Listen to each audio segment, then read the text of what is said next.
Question number 10, Kris Faafoi. Maloni, Mr Speaker. My question is to the Minister of Broadcasting and asks, when did she first become aware of TVNZ's plans to outsource Māori and Pacific content? Mr Speaker.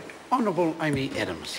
Mr Speaker, I received verbal advice on Friday the 17th of October that TVNZ would be making an announcement the following week about outsourcing some of its Māori and Pacific content. Supplementary question, Mr Speaker. Supplementary question, Kris Faafoi. Does the Minister believe that TVNZ has a duty and responsibility to Māori and Pacific viewers, and does outsourcing current affairs programs for that audience sit comfortably with the government? Honourable Amy Adams. Mr Speaker. Well, Mr Speaker, TVNZ certainly have obligations under the Television New Zealand Act that member I'm sure is familiar with. The government's concern in this space is to make sure that good quality content continues to be available that's of relevance to Māori and Pacific audiences. The government doesn't have a view on whether that information or those programs are better produced in-house or outsourced. We will, however, be very interested to continue to monitor whether there is any drop in either the quality or content or quantity of programming as a result. Supplementary. Supplementary question, the Right Honourable Prime Minister. Speaker, to the Minister, is some of the outsourcing that the Television New Zealand are considering, the outsourcing of Labour Party events that had otherwise been hosted at Television New Zealand? Order. Order. And there is certainly no ministerial responsibility for that. Supplementary. Order. Supplementary question, Kris Faafoi.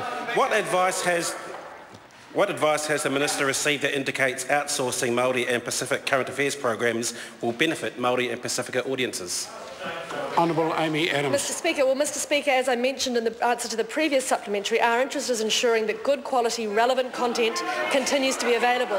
Whether they choose to do that in-house or outsourced is entirely a matter for TVNZ, and I'd note that this isn't the first time locally produced content has been outsourced. It's been quite a successful model that TVNZ has used in the past across a wide range of programming. Supplementary, Mr Speaker. Supplementary question, Kris Faafoi. Does this government consider that current affairs programs like Marae Investigates, Tangata Pacifica, Wakahuia and Fresh are similar to shows like MasterChef, My Kitchen Rules, Dancing with the Stars and Mighty 10 Dream Home, which TVNZ has also outsourced?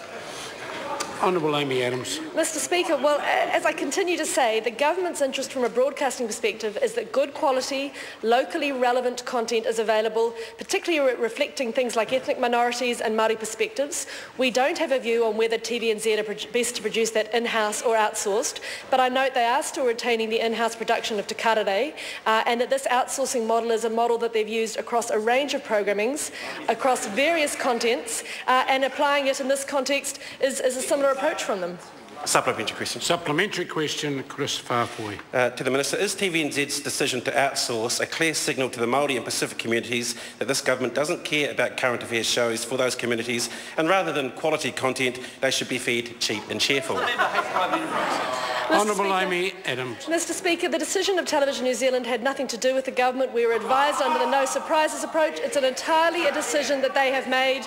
It's consistent with their obligations to us, but as a government, we will be very interested to ensure that the quality and content remains at an applicable level as it is now.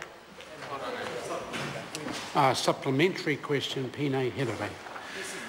Can the Minister confirm that one of the primary functions of the Broadcasting Act 1989 is to promote Māori language and culture? How does the outsourcing of Māori and Pacifica programs by TVNZ help to achieve this function?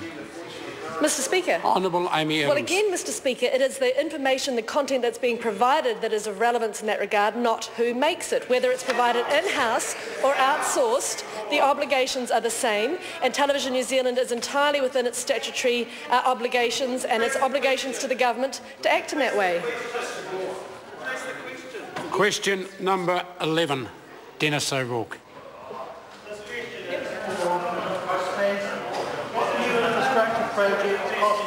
Order. Can it's not the member's fault.